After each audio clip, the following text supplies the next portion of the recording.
বিশ্বকাপ ফুটবল মানেই টানটান উত্তেজনা, উন্মাদনা আর বিশ্বজুড়ে কোটি কোটি মানুষের এক মহা উৎসব। কিন্তু এবারের বিশ্বকাপ যেন অতীতের সমস্ত হিসেব নিকেশ পুরোপুরি পাল্টে দিয়েছে। এবারের বিশ্বকাপে বল পায়ে মাঠে নামার আগেই মাঠের বাইরে এমন কিছু অবিশ্বাস্য ঘটনা ঘটছে যা হার মানাবে হলিউডের যে কোনো হাই ভোল্টেজ অ্যাকশন থ্রিলার সিনেমাকেও। আপনারা কি কখনো শুনেছেন একটি সাধারণ ফুটবল দল বিশ্বকাপ খেলতে যাচ্ছে আর তাদের এসকর্ট করে নিয়ে যাচ্ছে অত্যাধুনিক যুদ্ধবিমান, তাদের সাথে যাচ্ছে দুর্ধর্ষ কমান্ডো বাহিনী আর সাইবার স্পেশালিস্টদের বিশেষ দল? হ্যাঁ, আপনারা একদম ঠিকই শুনছেন। এবারের বিশ্বকাপে ঠিক এভাবেই জেমস বন্ড স্টাইলে রাজকীয় এন্ট্রি নিচ্ছে ইসলামিক প্রজাতন্ত্র ইরান। আর শুধু তাই নয়, সবচেয়ে বড় চমকটি হলো এবারের বিশ্বকাপে আমাদের বাংলাদেশিদের মাঝেও ইরানের প্রতি এক বিশাল ও অভূতপূর্ব সমর্থন দেখা যাচ্ছে, যা এর আগের কোনো বিশ্বকাপ আসরে কখনোই দেখা যায়নি। কেন ইরান ফুটবল দলের জন্য এত কড়া সামরিক নিরাপত্তা? কেনই বা আয়োজক দেশ আমেরিকা তাদের সাথে এমন জঘন্য ও বৈরী আচরণ করছে? আর কেনই বা রাতারাতি আমাদের এই বাংলাদেশে এত বিপুল সংখ্যক মানুষ হঠাৎ করেই ইরানের কট্টর সমর্থক হয়ে গেল? এই সমস্ত কিছুর পেছনের আসল রহস্য জানতে হলে ভিডিওটি না টেনে একদম শেষ পর্যন্ত দেখুন, কারণ আজকের ভিডিওতে থাকা প্রতিটি রোমাঞ্চকর তথ্য আপনার চোখ কপালে তুলতে বাধ্য করবে। চলমান এবারের এই ফুটবল বিশ্বকাপকে ঘিরে সারা বিশ্ব যখন আর্জেন্টিনা, ব্রাজিল, স্পেন বা পর্তুগালের মতো বাঘা বাঘা দলগুলোকে নিয়ে মেতে আছে, ঠিক তখনই সব আলোচনা আর হেডলাইন কেড়ে নিয়েছে একটি মাত্র দেশ, আর সেটি হলো ইরান। আন্তর্জাতিক বিভিন্ন গণমাধ্যমের প্রতিবেদন অনুযায়ী এবারের বিশ্বকাপে সবচেয়ে ব্যয়বহুল এবং রোমাঞ্চকর সফরগুলোর একটি করছে ইরানের ফুটবল দল। আর এই বিপুল পরিমাণ অর্থের পুরোটাই ব্যয় করা হচ্ছে মূলত দলের খেলোয়াড়দের নিশ্ছিদ্র নিরাপত্তার পেছনে। আপনারা শুনলে অবাক হবেন, ব্রাজিল বা আর্জেন্টিনার মতো বিশ্ব চ্যাম্পিয়ন দলগুলোর ক্ষেত্রেও এমন কঠোর নিরাপত্তা ব্যবস্থা চোখে পড়ে না, এমনকি চীনের মতো পরাশক্তির ক্ষেত্রেও নয়। কিন্তু মধ্যপ্রাচ্যের বর্তমান উত্তপ্ত ও বারুদগন্ধি পরিস্থিতির কারণে ইরান তাদের ফুটবলারদের নিরাপত্তাকেই সবচেয়ে বেশি অগ্রাধিকার দিচ্ছে। সাধারণ কোনো দেশ বিশ্বকাপ খেলতে গেলে হয়তো এত কড়াকড়ি হতো না, কিন্তু এবারের আয়োজক দেশ যেহেতু খোদ মার্কিন যুক্তরাষ্ট্র, তাই ইরান কোনোভাবেই বিন্দুমাত্র ছাড় দিতে রাজি নয়। সাধারণত অন্যান্য দেশের খেলোয়াড়রা যেভাবে সাধারণ বিমানে ভ্রমণ করেন, ইরানের ফুটবলারদের জন্য এবার সেই নিয়মে সম্পূর্ণ ভিন্নতা আনা হয়েছে। তারা কোনো সাধারণ যাত্রীবাহী বিমানে চড়ে আমেরিকার উদ্দেশ্যে রওনা হননি। বিভিন্ন আন্তর্জাতিক সূত্রের দাবি, ইরানের ফুটবলাররা এবার ভ্রমণ করছেন ইরান এয়ার অথবা মেরাজ এয়ারলাইন্সের বিশেষায়িত কিছু বিমান, যেগুলোকে সামরিক পরিভাষায় অনেকেই ডুমসডে প্লেন বা কিয়ামতের দিনের বিমান বলেও আখ্যায়িত করে থাকেন।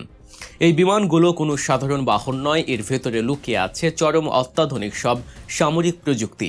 এই বিমানের চারপাশের প্রায় 14 কিলোমিটার এলাকার মধ্যে যদি কোনো অচেনা ড্রোন বা মিসাইল প্রবেশ করার চেষ্টা করে, তবে এই বিমান স্বয়ংক্রিয়ভাবে সেগুলোর সিগন্যাল জ্যাম করে দিতে সক্ষম। এছাড়াও সাধারণ স্যাটেলাইট যোগাযোগের বদলে এই বিমানগুলো সরাসরি ইরানের নিজস্ব বিশেষ সামরিক যোগাযোগ ব্যবস্থার সাথে যুক্ত। এমনকি এই বিমানের ভেতরে স্থাপন করা হয়েছে একটি স্বয়ংসম্পূর্ণ কমান্ড সেন্টার, যা দেখে পশ্চিমা বিশ্বের সামরিক বিশ্লেষকরাও রীতিমতো থ হয়ে গেছেন। তবে চমকের এখানেই শেষ নয়। ইরান তাদের খেলোয়াড়দের বহনকারী এই ডুমসডে প্লেনগুলোকে আকাশপথে নিরাপত্তা দেওয়ার জন্য সাথে পাঠিয়েছে চীনের তৈরি সর্বাধুনিক পঞ্চম প্রজন্মের J-20 স্টিলথ ফাইটার জেট। ইতিহাসে প্রথমবারের মতো কোনো ফুটবল দলকে নিরাপত্তা দিতে এমন অত্যাধুনিক যুদ্ধবিমান ব্যবহার করা হচ্ছে। এই J-20 যুদ্ধবিমানগুলো ঘন্টায় প্রায় 2300 কিলোমিটার গতিতে ছুটতে পারে এবং শত্রুর রাডারকে ফাঁকি দিয়ে নির্দিষ্ট গন্তব্যে পৌঁছাতে সক্ষম। শুধু তাই নয়, এই যুদ্ধবিমানগুলোর ভেতরে রয়েছে কয়েক টন অস্ত্র বহনের ক্ষমতা। একটি ফুটবল দলের জন্য এমন আকাশ ছোঁয়া সামরিক নিরাপত্তা দেখে সারা বিশ্ব রীতিমতো হতবাক হয়ে গেছে। আকাশপথের পর এবার আসা যাক মাটিতে। মাঠে এবং মাঠের বাইরে খেলোয়াড়দের সার্বক্ষণিক নিরাপত্তার জন্য ইরান সাথে করে নিয়ে গেছে তাদের স্পেশাল ফোর্সের চৌকস কমান্ডো ইউনিট। এই এলিট ফোর্সের সদস্যরা ছায়ার মতো সার্বক্ষণিক খেলোয়াড়দের ঘিরে রাখছেন। তবে শুধু শারীরিক নিরাপত্তায় নয়, আধুনিক এই যুগে সাইবার নিরাপত্তার বিষয়টিও অত্যন্ত গুরুত্বের সাথে নিয়েছে ইরান, কারণ আমেরিকার মাটিতে গুপ্তচর বৃত্তির ঝুঁকি অনেক বেশি। তাই ইরানি খেলোয়াড়দের ব্যবহৃত মোবাইল ফোন, ল্যাপটপ এবং অন্যান্য ইলেকট্রনিক্যাল ডিভাইসের জন্য সম্পূর্ণ আলাদা এবং ইনক্রিপ্টেড নেটওয়ার্ক ব্যবস্থা তৈরি করা হয়েছে। পশ্চিমা গোয়েন্দা সংস্থাগুলো যেন কোনোভাবেই খেলোয়াড়দের ব্যক্তিগত তথ্য চুরি করতে বা তাদের যোগাযোগ মাধ্যমে আড়ি পারতে না পারে তা নিশ্চিত করতেই এই নিশ্ছিদ্র সাইবার নিরাপত্তা বলয় তৈরি করা হয়েছে। এখন প্রশ্ন হলো, কেন এত আয়োজন? এর মূল কারণ হলো মার্কিন যুক্তরাষ্ট্রের চরম ঔদ্ধত্যপূর্ণ এবং বৈরী আচরণ। আয়োজক দেশ হিসেবে আমেরিকার যে ন্যূনতম কূটনৈতিক এবং ক্রিয়া শিষ্টাচার দেখানোর কথা ছিল তারা সেটি সম্পূর্ণভাবে পদদলিত করেছে। ট্রাম্প প্রশাসনের বৈষম্যমূলক নীতির কারণে ইরানি ফুটবল দলের সাধারণ সমর্থকদের ভিসা দেয়া থেকে বঞ্চিত করা হয়েছে। শুধু তাই নয়, খেলোয়াড়দের উপরও চাপিয়ে দেওয়া হয়েছে চরম অপমানজনক এক শর্ত। আমেরিকায় তাদের কোনো হোটেলে রাত্রি যাপনের অনুমতি দেওয়া হয়নি। শর্ত দেওয়া হয়েছে, আমেরিকার মাটিতে শুধু ম্যাচ খেলতে প্রবেশ করতে পারবে এবং খেলা শেষ হওয়ার কয়েক ঘন্টার মধ্যেই তাদের আমেরিকা ছাড়তে হবে। একটি স্বাধীন ও সার্বভৌম রাষ্ট্রের জাতীয় দলের সাথে এমন নির্লজ্জ ও অপমানজনক আচরণ পুরো বিশ্ব ক্রীড়াঙ্গনকে হতবাক করেছে। তবে আমেরিকার এই জঘন্য আচরণের মোক্ষম জবাব দিয়েছে তাদেরই প্রতিবেশী রাষ্ট্র মেক্সিকো। আমেরিকার আগ্রাসী নীতির বিরুদ্ধে দাঁড়িয়ে মেক্সিকোর বামপন্থী প্রেসিডেন্ট ক্লোদিয়া সিনবাউম এক ঐতিহাসিক এবং সাহসী পদক্ষেপ নিয়েছেন। তিনি ফিফাকে স্পষ্ট জানিয়ে দিয়েছেন যে আমেরিকার এই বৈষম্যমূলক নীতির বিপরীতে মেক্সিকো সম্পূর্ণ প্রস্তুত ইরানকে সর্বোচ্চ রাষ্ট্রীয় মর্যাদায় আতিথেয়তা দিতে। রাতারাতি ক্যালিফোর্নিয়া সীমান্তের কোল ঘেঁষে মেক্সিকোর তিহুয়ানা শহরে ইরানের জন্য গড়ে তোলা হয় এক দুর্ভেদ্য বেস ক্যাম্প। পরিকল্পনা হলো ইরান মেক্সিকোতে অবস্থান করবে, সেখান থেকে আমেরিকার মাটিতে গিয়ে বুক চিতিয়ে লড়াই করবে এবং খেলা শেষে বীরের বেশে নিজেদের সুরক্ষিত মেক্সিকান ডেরায় ফিরে আসবে। মেক্সিকোর সাধারণ মানুষও আমেরিকার এই নীতির বিরুদ্ধে তীব্র প্রতিবাদ জানাচ্ছে। তিহুয়ানা শহরের রাস্তায় এখন প্রতিদিন শত শত মেক্সিকান নাগরিক ইরানের প্রতি অকুণ্ঠ ভালোবাসা জানাতে ভিড় জমাচ্ছেন। মেক্সিকানদের হাতে এখন উঠছে ইরানের পতাকা, তারা গাইছে ইরানের জয়গান। আমেরিকার ঘৃণ্য আচরণের জবাব সাধারণ মেক্সিকানরা এভাবেই ইরানকে বুকে টেনে নিচ্ছে। পরিস্থিতি এতটাই উত্তপ্ত যে ইরানও চুপ করে বসে নেই। তারা ফিফাকে সরাসরি আল্টিমেটাম দিয়ে দিয়েছে।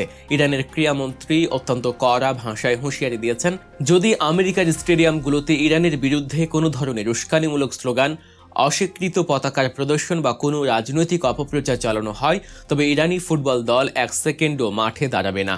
তারা তাৎক্ষণিক ম্যাচ বয়কট করে বেরিয়ে আসবে। ফিফা এখন এই চরম স্নায়ুযুদ্ধের মাঝে পড়ে রীতিমতো ঘামছে। এবার আসা যাক আমাদের বাংলাদেশ প্রসঙ্গে। কেন এবারের বিশ্বকাপে বাংলাদেশ হঠাৎ করে এত বিপুল সংখ্যক মানুষ ইরানের সমর্থক হয়ে উঠেছে? দর্শক, একটু খেয়াল করলেই দেখবেন বাংলাদেশের আনাচে কানাচে, চায়ের দোকানে বা সোশ্যাল মিডিয়ায় এবার আর্জেন্টিনা, ব্রাজিলের পাশাপাশি ইরানের পতাকারও জয় জয়কার। এর পেছনের কারণটা কিন্তু শুধু ফুটবল নয়, এর কারণটা হলো আবেগ, সম্মান এবং প্রতিবাদ। ফিলিস্তিন ও মধ্যপ্রাচ্যের সাধারণ মানুষের উপর ইসরায়েল ও আমেরিকার যে আগ্রাসন ও অমানবিক বর্বরতা চলছে, পুরো বিশ্ব যখন তার সামনে নিশ্চুপ বা নতজানু হয়ে বসে আছে, তখন একমাত্র ইরানি সাহসিকতার সাথে তাদের চোখের দিকে তাকিয়ে চ্যালেঞ্জ ছুড়ে দিয়েছে। ইসরায়েল ও আমেরিকার অন্যায়ের বিরুদ্ধে ইরানের আপোষহীন এবং বীরত্বপূর্ণ ভূমিকায় বাংলাদেশের কোটি কোটি মানুষের হৃদয় জয় করে নিয়েছে। দর্শক, এই পুরো বিষয়টি নিয়ে আপনাদের মূল্যবান মতামতকেই তা অবশ্যই আমাদের কমেন্ট বক্সে লিখে জানাবেন। ভিডিওটি ভালো লাগলে শেয়ার করতে ভুলবেন না।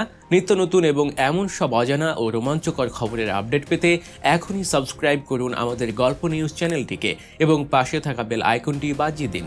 ধন্যবাদ সবাইকে, ভালো থাকবেন, সুস্থ থাকবেন।